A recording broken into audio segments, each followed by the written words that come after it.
윤 대통령의 계엄령 선포 적법하며 불가피하다. 계엄령? 이게 웬 영화에서나 나올 법한 이야기인가 싶으시죠? 그런데 이건 실화입니다. 윤 대통령이 헌법에 따라 계엄령을 선포했는데 이게 과연 적법한가? 아니면 불가피한 선택인가? 오늘 저희가 이 이야기를 쉽고 재미있게 풀어드릴게요. 자, 시작합니다. 1. 계엄령이 뭔가요? 먼저 계엄령이 뭐냐면요. 헌법 제77조에 따라 대통령이 비상사태 때 발동할 수 있는 권한입니다. 쉽게 말해 나라가 너무 위험해서 경찰이나 법원만으로는 감당이 안 된다 싶을 때 군이 직접 나서는 제도죠. 여기서 중요한 건 이건 엄청난 조치라는 겁니다. 그래서 아무 때나 막 쓸 수 없고 헌법에 따라 요건이 딱딱 정해져 있어요. 2. 왜 계엄령이 필요했을까?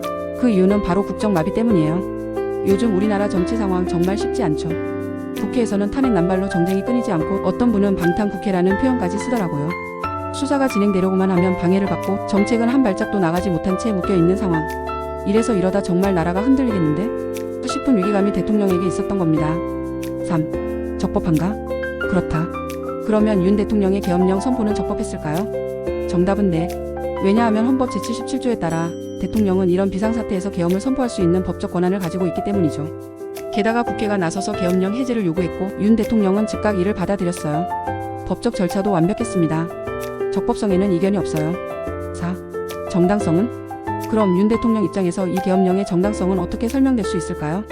윤 대통령은 국가의 안정과 헌정 질서를 지키기 위한 불가피한 선택이었다고 강조합니다.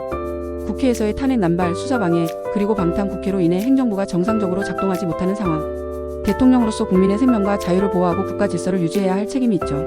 윤 대통령은 이 위기 상황을 그냥 방치하는 건 더 큰 혼란을 초래할 수 있다고 판단한 겁니다. 쉽게 말해 계엄령 선포는 국가적 위기를 극복하고 혼란을 수습하기 위한 최후의 카드였던 셈이죠.